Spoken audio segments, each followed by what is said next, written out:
ఎమ్మెల్యేల అనర్హత పిటిషన్ తీర్పు రిజర్వ్ సుప్రీంకోర్టులో ముగిసిన వాదనలు సీఎం మాటలు కోర్టు ధిక్కారం కిందకి గతంలో మందలించా మళ్ళీ ఇలాగే వివరిస్తే ఎలా అంటూ జస్టిస్ గవాయ్ మాట్లాడుతున్న విషయం చూస్తున్నాం. సో వీటిపైన తీర్పు రిజర్వ్ చేసినట్టు తెలుస్తోంది. మరి అవి ఎప్పుడు ఇస్తారు ఏంది అనేది చూడాల్సిన అవసరం అయితే ఉంది. మొత్తానికైతే వీళ్ళపైన వేటు పడినా ఆశ్చర్యం లేదు.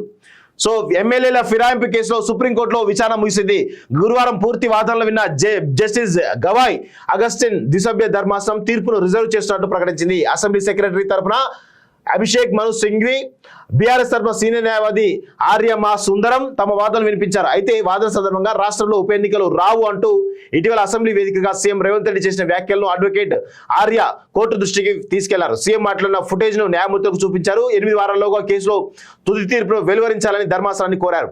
సీఎం వ్యాఖ్యలు పట్టించుకోవద్దు. వాదనల సందర్భంగా అభిషేక్ కలగజేసుకుని ఎమ్మెల్యే అర్హత కేసులో సింగిల్ బెంచ్ తీర్పు కొట్టేసినటువంటి డివిజన్ బెంచ్ తీర్పు సరైందేనని మరోసారి సమర్థించారు. స్పీకర్ కు గడువు విధించిన హైకోర్టు సింగిల్ బెంచ్ తీర్పు సరికాదంటూ చెప్పుకొచ్చారు. స్పీకర్ నిర్ణయానికి కాలపరిమితి విధించే విషయంలో ఇప్పటి వరకు ఎలాంటి తీర్పులు లేవని కోర్టు దృష్టికి తీసుకెళ్లారు. దీనిపై జస్టిస్ బిఆర్ గవాయ్ స్పందిస్తూ మీ దృష్టిలో రీజనబుల్ టైం అంటే ఏంటి అని సింఘ్విని ప్రశ్నించారు.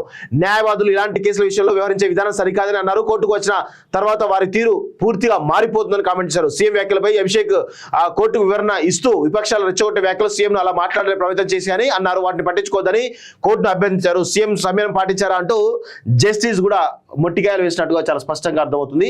సో కొన్ని అంటే మనం ప్రజాప్రతినిధులు మాట్లాడే విషయాలు చాలా జాగ్రత్తగా ఉండాలి. దానికి పరిణామాలు పర్యవసరాలు ఇలాగే ఉంటాయని చెప్పి చాలా స్పష్టంగా తెలుస్తూ ఉంది. సో మొత్తానికైతే ఎమ్మెల్యేల అనర్హత పిటిషన్ 8 వారాల్లోగా తీర్పు వెలువరించే అవకాశం అయితే చాలా స్పష్టంగా కనబడతా ఉంది. సో మేబీ అనర్హత వేటు వేస్తారా అనేటువంటి కోణంలో ఒక చర్చ బలంగా జరుగుతుంది. అనర్హత వేటు వేస్తే ఇది దేశవ్యాప్త చర్చ జరిగేటువంటి అవకాశం అయితే చాలా స్పష్టంగా కనబడతా ఉంది.